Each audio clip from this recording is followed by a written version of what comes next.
എല്ലാവർക്കും ഷീബാസ് ട്രാവൽ സ്റ്റോറിയിലേക്ക് സ്വാഗതം. നമ്മൾ ഇന്ന് തിരുവനന്തപുരത്ത് നിന്ന് കുറച്ചൊരു 30 കിലോമീറ്റർ മാറിയുള്ള പൂവാർ ഐലൻഡിൻ്റെ വിശേഷങ്ങളാണ് നിങ്ങളുമായിട്ട് ഷെയർ ചെയ്യുന്നത്. അപ്പോൾ പൂവാർ ഐലൻഡിൻ്റെ വിശേഷങ്ങളിലേക്ക് ആനവണ്ടിയിലുള്ള യാത്രയാണ് ഇപ്രാവശ്യം എക്സ്പ്ലോർ ചെയ്തത്. അപ്പോൾ ട്രിവാൻഡ്രത്ത് നിന്ന് പൂവാറിലേക്ക് പോകാൻ നമുക്ക് വിഴിഞ്ഞം റൂട്ട് പോകുന്ന പൂവാർ വിഴിഞ്ഞം റൂട്ട് പോകുന്ന ബസ്സുണ്ട്. പൂവാറിൻ്റെ അവിടെ ഒരു വലിയ ബസ് സ്റ്റോപ്പും ഉണ്ട്. അതാണ് നിങ്ങൾ കാണുന്നത്. ഇവിടുന്ന് ഇവിടെ വരെ ബസ്സിൽ വന്നു കഴിഞ്ഞാൽ ഇവിടെ ഇറങ്ങിക്കഴിഞ്ഞാൽ പിന്നെ കുറച്ച് നടക്കേണ്ട ദൂരമേ ഉള്ളൂ. അല്ലെങ്കിൽ ഒരു 30 രൂപ കൊടുത്ത് ഓട്ടോന് പോവാം. അപ്പോൾ ഡയറക്റ്റ് ബസ് ഉണ്ട്, കൂടെ ബസ് ഉണ്ട്. വളരെ ചെറിയ റേറ്റ് മാത്രമേ ഉള്ളൂ. അപ്പോൾ അവിടെ വന്ന് ഇറങ്ങി കഴിഞ്ഞിട്ട് ഞങ്ങൾ അവിടെ നിന്ന് ഒരു ഓട്ടോ എടുത്തു. ശരിക്കും ഓട്ടോന്റെ ആവശ്യമില്ല, നടന്നു പോകേണ്ട ദൂരേ ഉള്ളൂ. ബോട്ടിങ്ങിനുള്ള ഒരുപാട് സ്ഥലങ്ങളുണ്ട്. ഓട്ടോക്കാർ കൊണ്ടുപോയ സ്ഥലത്താണ് നമ്മളുള്ളത്. അവരാണിത് എക്സ്പ്ലെയിൻ ചെയ്ത് തരുന്നത്. നദിയുടെ പേര് നെയ്യാറെന്നാണ്. ഇന്നലെ ഈ സ്റ്റെപ്പ് വരെ ഇന്നലെ വെള്ളം ഉണ്ടായിരുന്നു. അപ്പം ഓട്ടോമാറ്റിക്കായിട്ട് അത് മുറിഞ്ഞു. അപ്പം ഇങ്ങനെ പോകുന്ന വഴിക്ക് 13 ഫ്ലോട്ടിംഗ് കോട്ടേജസ് ഉണ്ട്. ഇത് സ്റ്റേബിളാണ്. ഇത് വേറെ റിസോർട്ടിൻ്റെ പ്രോപ്പർട്ടിയാണ്. അത് കഴിഞ്ഞ് നമ്മൾ കാണുന്നത് എലിഫന്റ് റോഡ്, ആന മാതിരിക്കുന്ന പാറ. ഈ പാറയുടെ അരികത്തൂടെ പോകും. ഇവിടെ വരുന്നുണ്ട്. ഇത് നാച്ചുറലാണ്, മനുഷ്യൻ നിർമ്മിച്ചിട്ടുള്ളതല്ല. അത് കഴിഞ്ഞാൽ മെഡിറ്റേഷൻ എന്ന മദർ മേരി ജീസസ് ഇവിടെ വരും ബോട്ടത്ത്. മനസ്സിലായി? ഇത് ഇവിടെ ഇങ്ങനെ വന്നിട്ടെല്ലാം കണ്ടിട്ട് വഴി വന്നിട്ട് ഇങ്ങനെ ഇവിടെ നിന്ന് ഫോട്ടോഗ്രാഫി എടുക്കാം. ഇത് കഴിഞ്ഞ് നമുക്ക് എന്തെങ്കിലും കഴിക്കണമെന്ന് താല്പര്യം ഉണ്ടെങ്കിൽ 40 ടൈപ്പിൽ ദോശ എടുക്കുന്ന ശരവണ ഭവൻ, ആര്യഭവൻ, പഞ്ചാബിദാബ. ഇത് 3 പ്യൂർ വെജിറ്റാണ്. നോൺ വെജിറ്റ് ആണെങ്കിൽ അതും അവിടെ ഫ്രഷായിട്ട് കിട്ടാം. താല്പര്യമാണെങ്കിൽ ചെയ്യാം. പിന്നെ ഇപ്പോൾ 2 പേർക്ക് 2500 രൂപയും അങ്ങനെയൊക്കെയാണ് അവർ പറയുന്നത്. 1.5 മണിക്കൂർ തൊട്ട് 1 മണിക്കൂറോ അല്ലെങ്കിൽ 1.5 മണിക്കൂറോ ഉള്ളത്. പക്ഷേ നന്നായിട്ട് ബാർഗെയിൻ ചെയ്യേണ്ടി വരും. പിന്നെ അവർ ഓട്ടോക്കാരെ കൊണ്ടുപോകുന്ന അവർക്കും ചില കമ്മീഷനും അങ്ങനെയൊക്കെ കാര്യങ്ങളുണ്ടാവും. അപ്പം ഞങ്ങൾ പോകുന്നതിന് മുന്നേ ഒരു വ്ളോഗ് കണ്ടപ്പോൾ നന്നായിട്ട് ബാർഗെയിൻ ചെയ്യണം എന്നൊക്കെ പറഞ്ഞു.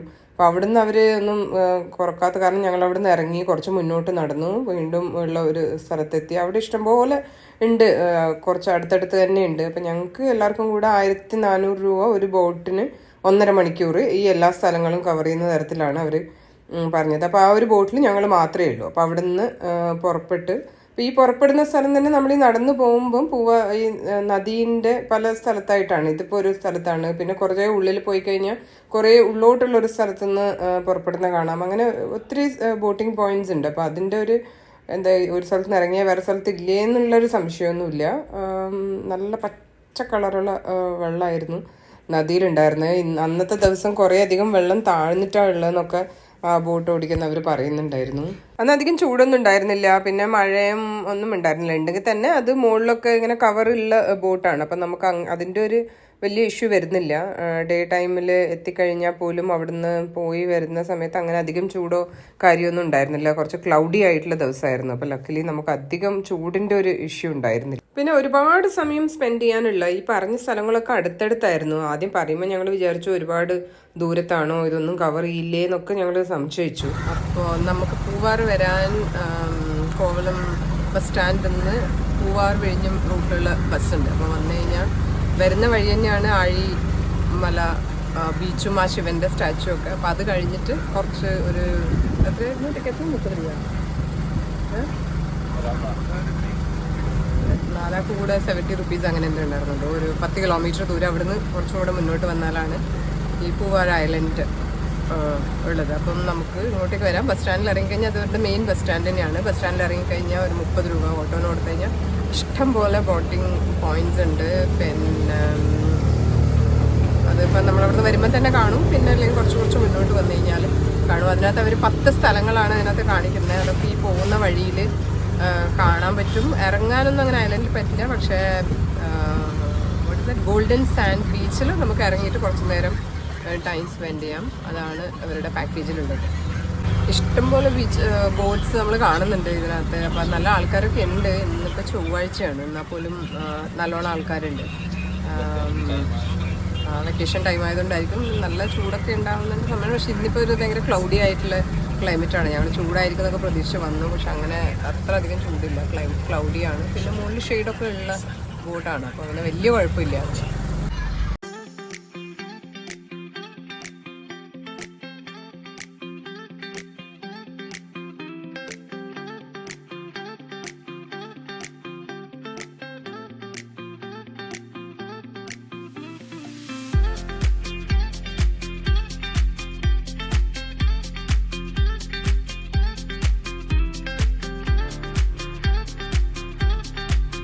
ചേട്ടന് ഇന്നത്തെ കരിക്കും വെള്ളം വേണമെങ്കിൽ വാങ്ങി കഴിക്കാം. പിന്നെ മീനിനെല്ലാം ചൂണ്ടയിടുന്നുണ്ട്, അത് നമുക്ക് കാണാം. കരിക്കും വെള്ളം വേണ്ടവർക്ക് വെള്ളത്തിൽ നിന്ന് കരിക്കും വെള്ളം കുടിക്കാം. ഒരു 3 ഫാമിലി ഒരുമിച്ചാണ് ഉണ്ട്, അവർ ഒരുമിച്ച് പോകുന്നുണ്ട്. ബസ് നിറച്ചും ആൾക്കാർ വന്നിട്ടുണ്ടായിരുന്നു, ചിലപ്പോൾ അവരായിരിക്കും.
നമ്മൾ ഗോൾഡൻ സാൻഡ് ബീച്ചിന് അടുത്തുകൊണ്ടിരിക്കുകയാണ്. അപ്പോൾ അതിൻ്റെ അടുത്ത് പോയി കഴിഞ്ഞാൽ നമ്മൾ അവിടെ ഇറങ്ങും.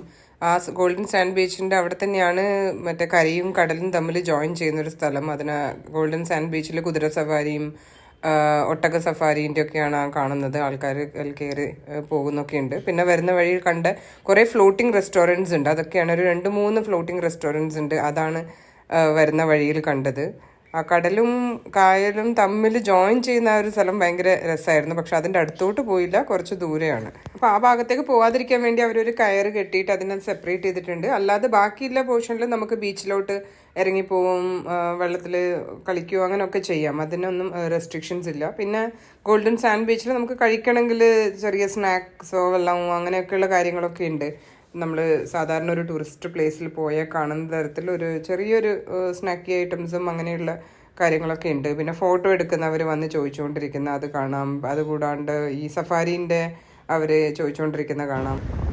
പൂവാർ ഐലൻഡിലേക്ക് ഈ ചൂടത്ത് വരണമെന്നൊക്കെ ഉള്ള ഒരു സംശയമൊക്കെ ഉണ്ടായിരുന്നു. പക്ഷെ തിരുവനന്തപുരത്ത് ആദ്യമായിട്ട് വരാണ്. പിന്നെ ഇടയ്ക്കിടയ്ക്ക് വരുന്ന സ്ഥലമൊന്നുമല്ല. അപ്പോൾ ക്ലൈമറ്റ് ഒന്നും നോക്കാണ്ട് വരാൻ തീരുമാനിച്ചു. പക്ഷെ ലക്കിലി ഇന്ന് ചൂടില്ല, കുറച്ച് ക്ലൗഡി ആയിട്ടുള്ള അറ്റ്മോസ്ഫിയർ ആണ്. പിന്നെ മഴയൊക്കെ ഉണ്ടായിരുന്നു ഇന്നലെ വൈകുന്നേരവും മിനിഞ്ഞാന്നൊക്കെ. അപ്പോൾ അതിൻ്റെ ഒരു ചൂട് കുറവ് ഒക്കെ ഉണ്ട്.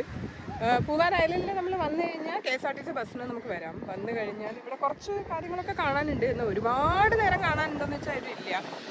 വന്നു കഴിഞ്ഞാൽ ഒരു 1.5-2 മണിക്കൂർ മാക്സിമം കാണാനുള്ളതേ ഉള്ളൂ. ഒരു ബോട്ട് സഫാരിയാണ് ഉള്ളത്. ബോട്ടിലേക്ക് കൂടെ വന്നു കഴിഞ്ഞാൽ അവരൊരു 5-10 സ്ഥലം കാണിക്കുന്നു പറഞ്ഞു. പക്ഷെ അത് പറഞ്ഞ പോലെ വലിയ ദൂരമായിട്ടൊന്നല്ല, ഒക്കെ അടുത്തടുത്ത് തന്നെയാണ്. പിന്നെ കുട്ടികൾക്കൊക്കെ ഇഷ്ടമാവും. ശാന്തസുന്ദരമായ സ്ഥലം, ബാക്ക് വാട്ടറും സീയും തമ്മിൽ ജോയിൻ ചെയ്യുന്ന ഒരു സ്ഥലം, അങ്ങനെയുള്ള കുറച്ച് ക്യൂരിയസ് ആയിട്ടുള്ള കാര്യങ്ങളൊക്കെ കാണാനുണ്ട്. പിന്നെ ഒരു ഒട്ടക സഫാരി, കുതിര സഫാരി അങ്ങനെയൊക്കെ ഉണ്ട് ഈ ഗോൾഡൻ സാൻഡ് ബീച്ചിൽ. ഗോൾഡൻ സാൻഡ് ബീച്ചിന് കുറച്ചൊരു വൃത്തികേടൊക്കെ ഉണ്ട്, വലിയ കാര്യമായിട്ടില്ല. പക്ഷെ അതിൻ്റെ ഒരു പൊസിഷനിങ് ഭയങ്കര രസമുണ്ട്. ഒരു ഭാഗത്തൊരു കായലും അപ്പുറത്തെ വശത്ത് കടലും, അത് രണ്ടും ജോയിൻ ചെയ്യുന്ന തരത്തിലുള്ള ഒരു ഗോൾഡൻ സാൻഡ് ബീച്ച്. അപ്പോൾ അത് അതിൻ്റെ ഒരു പൊസിഷനിങ് വെച്ചിട്ട് ഭയങ്കര രസമാണ് കാണാൻ. അതൊക്കെയാണ് പൂവാർ ഐലൻഡ് വിശേഷങ്ങൾ. ബാക്കി നമ്മൾ പോവെ കാണിക്കാം. ഇതാണ് ആ കടലും കായലും ജോയിൻ ചെയ്യുന്ന ഒരു സ്ഥലം. അവിടെ ആ ബീച്ചിൻ്റെ സാൻഡ് ഇല്ല, ഒരു പോർഷൻ അങ്ങനെ ഒരു കട്ട് ചെയ്ത പോലെയാണ് കാണുന്നത്. അപ്പുറത്ത് നമുക്ക് തിരമാല വന്ന് അടിക്കുന്നൊക്കെ കാണാം. ഇപ്പോഴും ഭയങ്കര ശാന്തമായിട്ടുള്ള കായലും, അതാണ് അതിൻ്റെ ഏറ്റവും ഇൻട്രസ്റ്റിംഗ് ആയിട്ടുള്ള ഒരു പോർഷൻ. പക്ഷേ അങ്ങോട്ടേക്ക് അടുത്തോട്ട് പോയില്ല. ഈ കാണുന്ന ദൂരത്തിലേക്കൂടിയാണ് അവർ ബോട്ട് കട്ട് ചെയ്ത് പോയത്.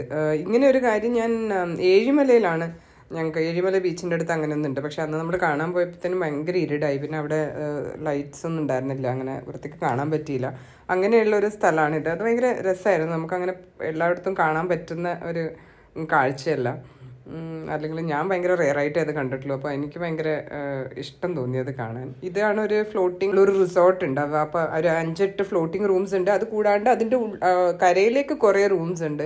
അപ്പോൾ അവിടെ ആൾക്കാർ ബോട്ടിൽ വന്ന് ഇറങ്ങി റൂമിലേക്ക് ചെക്ക് ഇൻ ചെയ്യാൻ ലഗേജൊക്കെ കൊണ്ടുപോകുന്നതും ചെക്ക് ഔട്ട് ചെയ്യുന്നതൊക്കെ ഞങ്ങൾക്ക് ബോട്ടിൽ നിന്ന് കാണാമായിരുന്നു. അപ്പോൾ ഫ്ലോട്ടിംഗ് ഇതിനകത്ത് താമസിക്കണം എന്ന് ആഗ്രഹമുള്ളവർക്ക് വന്ന് താമസിക്കാൻ പറ്റിയൊരു സ്ഥലം. ആ വെള്ളം ഉയരുന്നതിനനുസരിച്ച് ആ റിസോർട്ട്, ആ റൂംസ് ഇങ്ങനെ ഉയർന്നിരിക്കും, വെള്ളം താഴുന്നതിനനുസരിച്ച് അത് താഴ്ന്നിരിക്കും.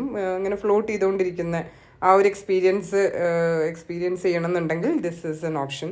അപ്പോൾ വരുന്ന വഴിയിലാണ് നമ്മൾ ആ ഒരു ആന പോലെയുള്ള ഒരു റോക്ക് കണ്ടത്. അത് കുറച്ച് വളരെ ചെറുതായിട്ട് അങ്ങനെയുള്ളൂ. പിന്നെ ഒരു മദർ മേരീൻ്റെ ഒരു ഇതുവഴി വരെ പോയിട്ട് അവിടെ നിന്ന് ഇങ്ങോട്ട് ടേൺ ചെയ്ത് വരാണ് ബോട്ട്. പക്ഷെ അവിടെ 1-2 പേര് അവിടെ ബോട്ട് വെച്ചിട്ട് ഇറങ്ങുന്നൊക്കെ ഉണ്ടായിരുന്നു. പക്ഷെ നോർമലി ഈ പാക്കേജിൽ എടുക്കുന്നതിൽ നമുക്ക് അവിടെ ഇറങ്ങാനുള്ള സൗകര്യമില്ല. പിന്നെ വേണമെന്നുള്ളവർ ചിലപ്പോൾ സ്പെഷ്യലായിട്ട് റിക്വസ്റ്റ് ചെയ്തിട്ടോ കൂടുതൽ പേയ്മെൻറ്റ് ചെയ്തിട്ടൊക്കെ ചെയ്യുന്നതായിരിക്കും.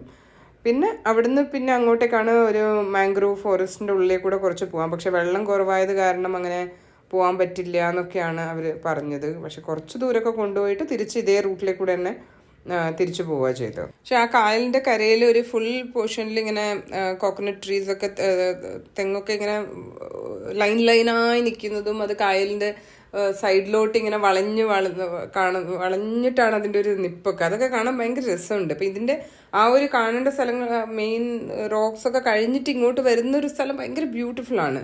ആ ഒരു സ്ഥലത്തിൻ്റെ ഒരു ശാന്തതയും അതിൻ്റെ ഒരു കാണാനുള്ള ഭയങ്കര രസമുള്ളൊരു സ്ഥലമാണ്. ഭയങ്കര പച്ചപ്പും ഒക്കെ നിറഞ്ഞിട്ട് അത് കഴിഞ്ഞിട്ട് പിന്നെയാണ് കുറച്ച് മാംഗ്രൂവ് ഫോറസ്റ്റിൻ്റെ ഉള്ളിലേക്ക് കൂടെ നമ്മൾ പോകുന്നത്. അപ്പോൾ ഇതൊക്കെയാണ് അവർ ആ പിക്ചറിലും ഓരോ സ്ഥലങ്ങളായിട്ട് കാണിക്കുന്നത്. 10 സ്ഥലങ്ങൾ കവർ ചെയ്യാനുണ്ട് എന്നുള്ളത്. അപ്പോൾ ഇസ് ഇറ്റ് വർത്ത് ഗോയിങ് എന്ന് വെച്ചാൽ ഇപ്പോൾ ഒരു പ്രാവശ്യം പോലും പോയിട്ടില്ലാത്തവർക്ക് അത് എക്സ്പ്ലോർ ചെയ്യാൻ പറ്റിയ ഒരു സ്ഥലമാണ്. പിന്നെ നമ്മൾ ബോട്ടിങ്, നോർമൽ കായലിൽ ബോട്ട് ചെയ്യുന്നതിനെക്കാളും ഇവിടെ ഇത്രയും പച്ചപ്പ് ചുറ്റും കാണാനുള്ള ഒരു രീതിയിൽ ബോട്ടിങ് ചെയ്യാൻ അതൊക്കെ ഒരു നല്ലൊരു കാര്യം തന്നെയാണ്. അപ്പോൾ ഒരു 2-3 മണിക്കൂറൊക്കെ ഉണ്ടെങ്കിൽ ആ ഒരു സ്ഥലം എക്സ്പ്ലോർ ചെയ്യുന്നതായിരിക്കും നല്ലതെന്നാണ് ഞാൻ സജസ്റ്റ് ചെയ്യുള്ളൂ ഇതുവരെ പോയിട്ടില്ലാത്തവർക്ക്. പിന്നെ വീണ്ടും പോയി കാണാൻ മാത്രം ഉള്ള ഇതൊന്നുമില്ല. ഇത് കുറച്ചും കൂടെ ഉള്ളോട്ടേക്ക് പോകണം. അപ്പോൾ ഇതിൻ്റെ അറ്റത്തൊക്കെ റിസോർട്ട്സ് ഉണ്ട്. അപ്പോൾ അവിടെ നിന്നൊക്കെ ആൾക്കാർ ഇങ്ങോട്ട് ഞങ്ങളുടെ ഓപ്പോസിറ്റ് സൈഡിലേക്ക് തിരിച്ച് വരുന്നതൊക്കെ കാണാം. അപ്പോൾ ഇതാണ് പൂവാർ ഐലൻഡിൻ്റെ വിശേഷങ്ങൾ. അപ്പോൾ പോകാൻ ആഗ്രഹിക്കുന്നവർ കുറച്ച് ഇൻഫർമേഷൻസ് വ്ളോഗിൽ നോക്കി കണ്ടിട്ട് പോകുന്നതായിരിക്കും നല്ലത്. അത് ഞങ്ങളെ ഹെൽപ്പ് ചെയ്തു. അല്ലെങ്കിൽ നമ്മൾ 4000-5000 എന്നൊക്കെയാണ് അവർ റേറ്റ് പറഞ്ഞത്. നമ്മൾ അതായിരിക്കും ആക്ച്വൽ റേറ്റ് എന്ന് വിചാരിച്ചിട്ട് ചിലപ്പോൾ എടുത്തിട്ട് പോയേനെ. പിന്നെ പോയി വന്നിട്ട് ഇത്രയൊന്നും ഉണ്ടായിരുന്നില്ല എന്നൊക്കെ വിചാരിച്ചേനെ. അപ്പോൾ അതുകൊണ്ട് എന്തെങ്കിലും ഒരു സ്ഥലത്ത് പോകുമ്പോൾ അതിൻ്റെ ഒരു പ്രിലിമിനറി ഇൻഫർമേഷൻ ഇങ്ങനെയുള്ള വ്ളോഗ് നോക്കിയിട്ട് പോകുന്നത് നല്ലതായിരിക്കും. അപ്പോൾ താങ്ക്സ് ഫോർ വാച്ചിങ്. ഇതാണ് പൂവാർ ഐലൻഡ് വിശേഷങ്ങൾ. ബാക്കി ട്രിവാൻഡ്രത്തുള്ള കുറച്ച് സ്ഥലങ്ങളുടെയൊക്കെ വിശേഷങ്ങൾ ഇനി അടുത്ത വരുന്ന വ്ളോഗിൽ നിങ്ങളുമായിട്ട് ഷെയർ ചെയ്യാം. ഈ ചാനൽ ഇൻ കേസ് ഇതുവരെ സബ്സ്ക്രൈബ് ചെയ്തിട്ടില്ലെങ്കിൽ please do subscribe the channel and share your feedbacks and comments.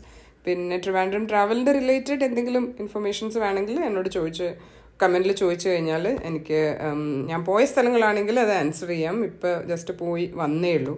അപ്പം ട്രിവാൻഡ്രം ട്രാവലിൻ്റെ ഫസ്റ്റ് വ്ളോഗായിട്ടാണ് പൂവാർ ഐലൻഡിൻ്റെ വ്ളോഗ് ഇടുന്നത്. അത് കഴിഞ്ഞിട്ടുള്ളതിനകത്ത് കുറച്ചൊക്കെ ഷൂട്ട് ചെയ്യാൻ പറ്റിയിട്ടുള്ളൂ. അപ്പോൾ അതിൻ്റെയൊക്കെ ഇൻഫർമേഷൻസ് അടുത്ത വ്ളോഗിൽ നിങ്ങളുമായിട്ട് ഷെയർ ചെയ്യാം. So thank you so much for watching. Share your comments and feedbacks.